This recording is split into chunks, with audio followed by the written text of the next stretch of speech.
sera noi abbiamo fatto un giorno prima una preparazione dell'albero, ossia abbiamo pulito tutti gli aghi vecchi, perché tra l'altro è anche la stagione propizia per mettere in luce tutti i rametti al sole, e poi dopo abbiamo fatto una preparazione con uno straccio umido imbevuto di acqua che serve per ammorbidire la parte che andremo a piegare.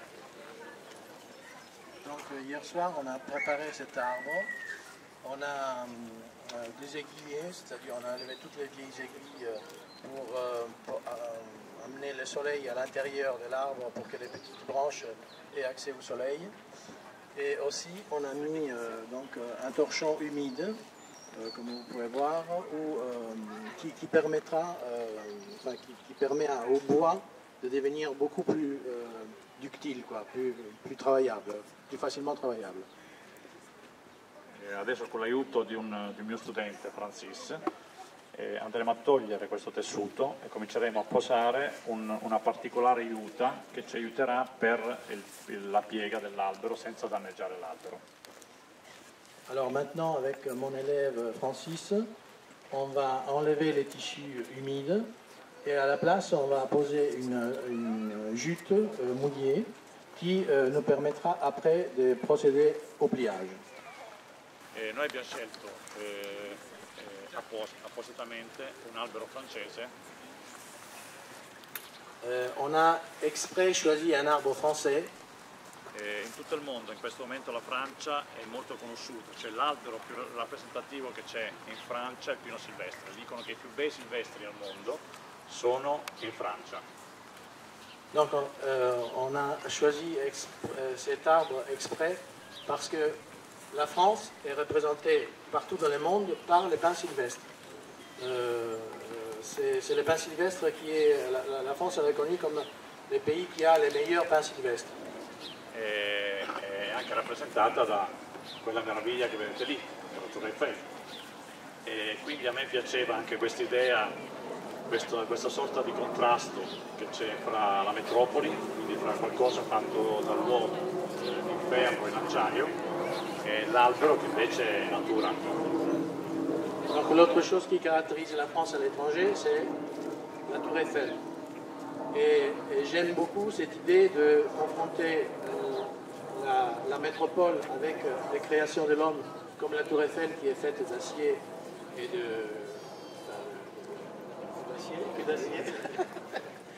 et et quelque chose qui est fait par la nature.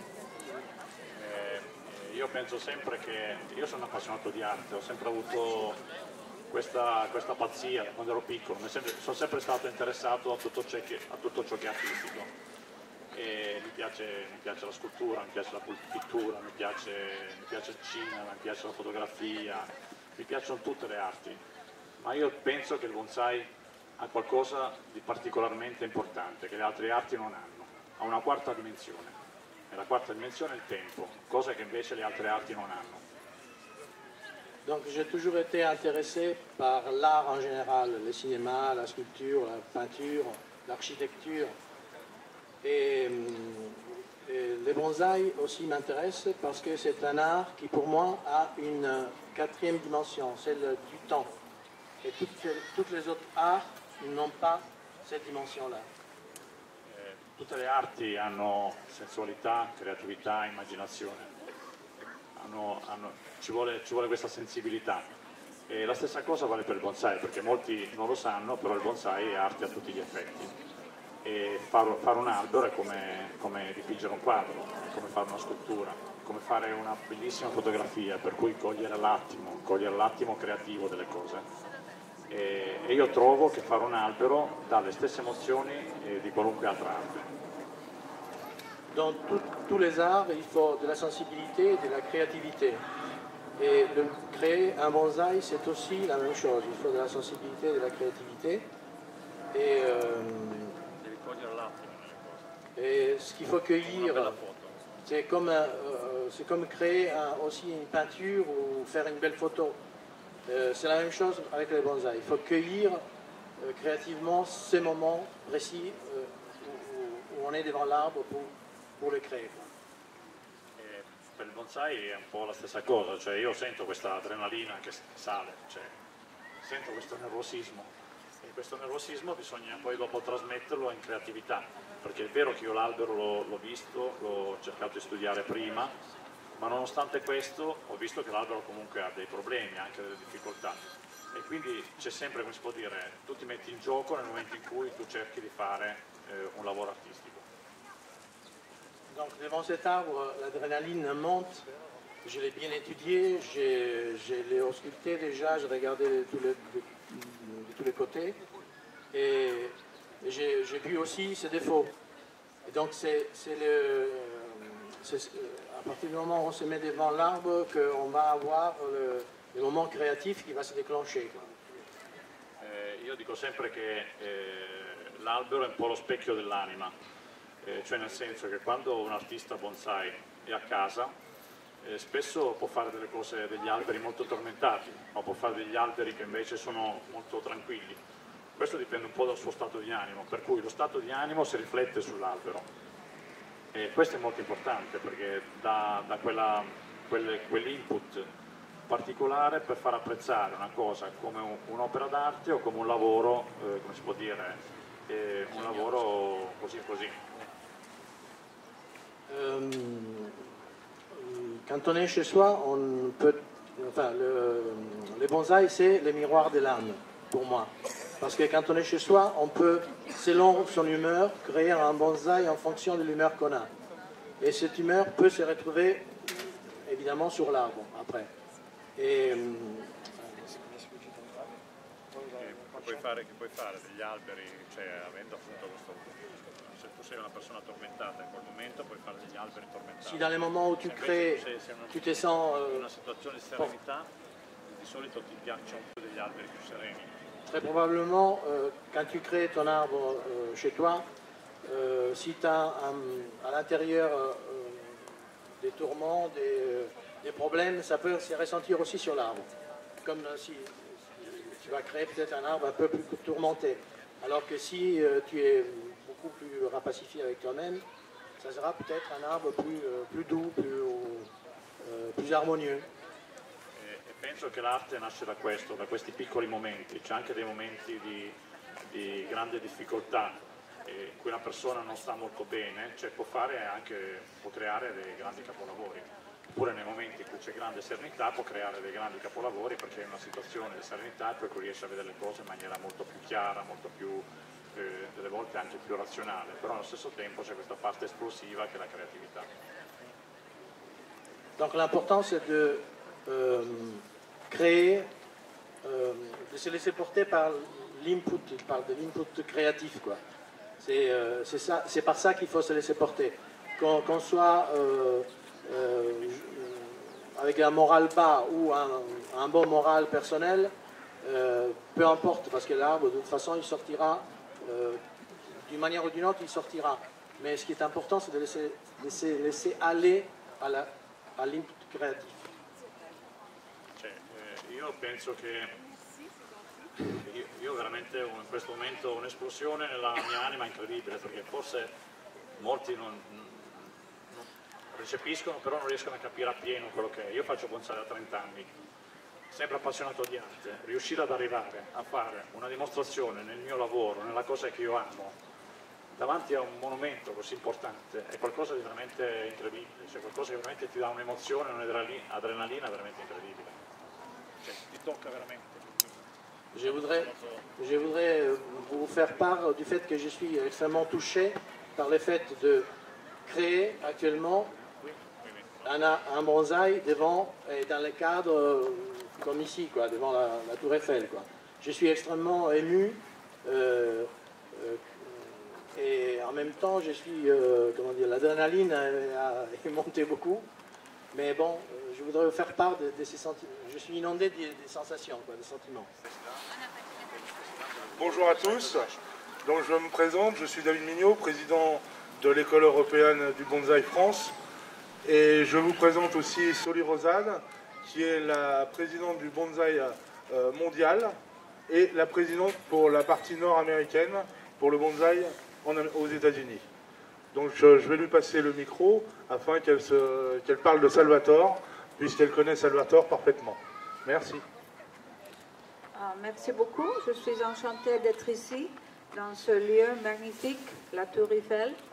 Je n'ai jamais eu dans ma tête que j'aurais cette grande opportunité d'être ici avec mon grand ami Salvatore Leporacci, qui est peut-être le plus grand maître de bonsaï du monde. Et c'est un grand plaisir pour moi d'être ici avec lui.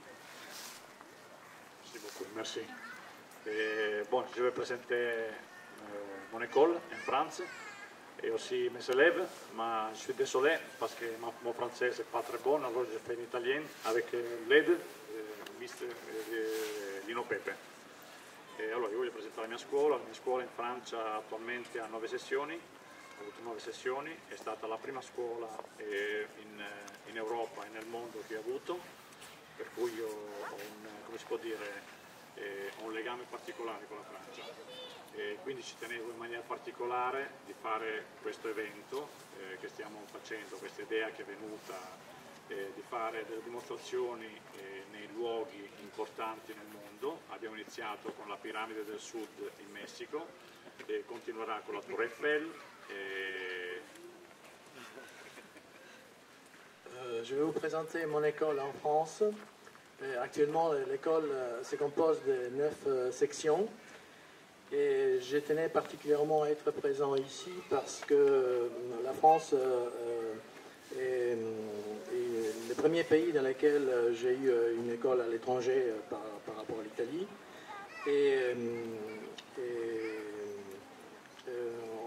Je suis particulièrement fier d'être présent ici parce que depuis qu'on a eu l'idée de faire ces démonstrations dans des lieux prestigieux comme au Mexique, à la pyramide du Soleil, ici à Paris avec la Tour Eiffel.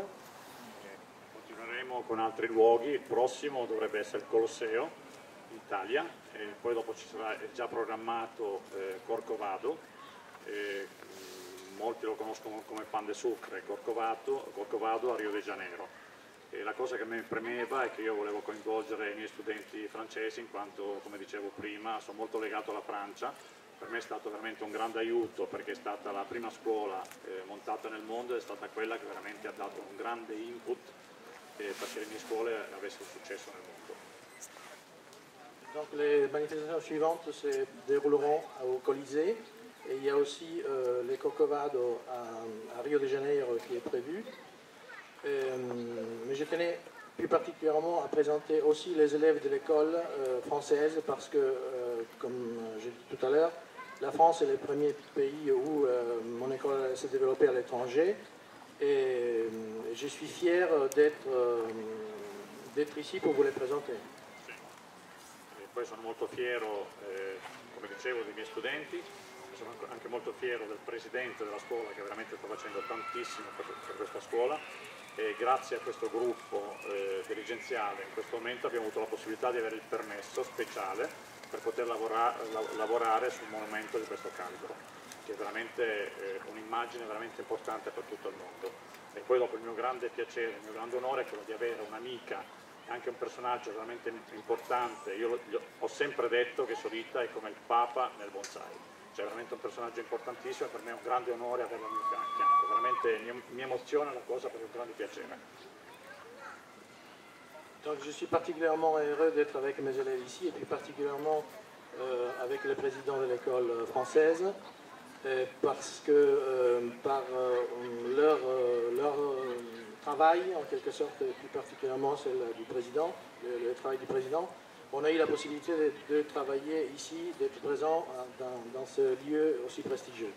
Je tiens aussi à souligner que je suis très fier d'avoir la présence de Solita, qui pour moi est le pape du bonsaï et qui m'a toujours accompagné dans mes manifestations, dans mes activités et qui est un personnage extrêmement important dans le monde. Sì, adesso io volevo passare la parola a Gilles, che è un altro personaggio importante in Francia, perché è una buona parlantina, è molto bravo come bonsaista ed è anche un grande amico, per cui lui ci intratterrà in tanto che noi lavoreremo l'albero. Oui, c'est très important. Paris est très important parce que c'était la première fois, officiellement, c'est connu qu'officiellement, ici à Paris, en 1889, pendant l'exposition universelle, ici, quand la Tour Eiffel était inaugurée, le pavillon japonais avait un grand bonsaï quand on entrait. Et ça s'est considéré comme la première fois que le bonsaï est présenté officiellement dans le monde occidental. Y ahora lo digo en español, Sí, por favor. para aquellos que hablamos español, que oficialmente, sinceramente, se conoce oficialmente que fue en 1889, cuando la Exposición Universal de Bonsai aquí en París, cuando se inauguró la Torre Eiffel, fue cuando en el pabellón japonés presentaron por primera vez un bonsai a toda la entrada. Este bonsai es considerado y es el momento en que se considera que el bonsai fue presentado al mundo occidental. Entonces es por esto una fecha muy importante de que tantos años después se presenta en una manera más contemporánea por este gran maestro que tenemos aquí, que es Salvatore Liporaci. So for those of us who are listening in English, I would just like to say that this is a very important date for bonsai because the first time, it is considered officially for the first time in the lifetime that a bonsai was presented to the West was during the the World Exposition in Paris in 1889 when the Eiffel Tower was inaugurated. In the Japanese pavilions, they had at the entrance a big, beautiful bonsai. And it is considered officially the first time that bonsai was introduced to the West. So it's very important today to see that many at that time, and now we are seeing it with a contemporary bonsai master as Salvatore is. Thank you.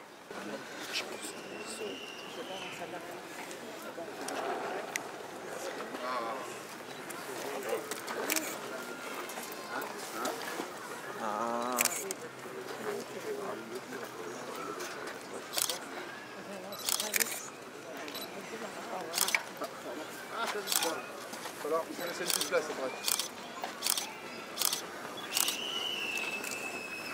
Donc la mise en forme est terminée. J'espère que vous avez pris autant de plaisir que nous à regarder cette mise en forme dans un lieu magnifique avec la Tour Eiffel en fond. Donc on vous donne rendez-vous la prochaine fois au Coliseo à Rome. Voilà, pour ceux qui veulent y aller. Merci à tous d'avoir assisté.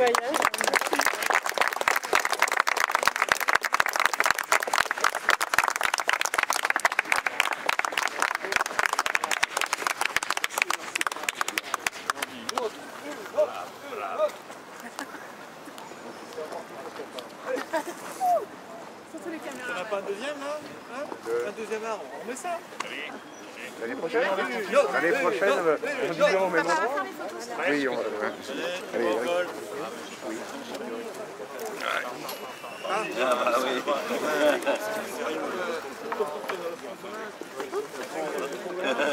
Oh, c'est le bâton, Moi plus, moi. Laissez-moi une place. Regarde, hop. Allez, facile.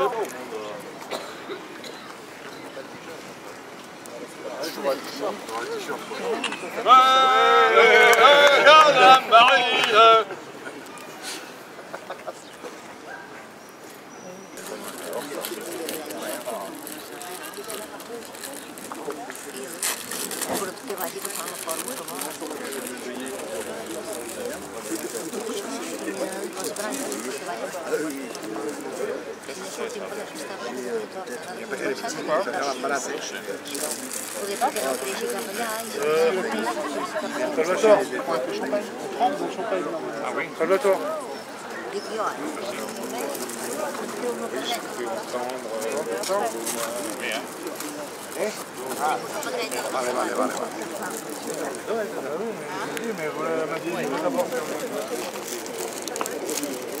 Non, non, là, franchement, je peux pas dire le Félicitations. Ouais, mais il faudrait qu'on le retrouve dans quelques mois, celui-ci. Ah oui. Les animes. Ouais, je suis pas sûre qu'on y arrive. Perquè el mitja per davant que segueixi recte, veus? Amb aquestes tres puntes ha de fer la vertical. El plom de vertical. Oui, dans l'axe du...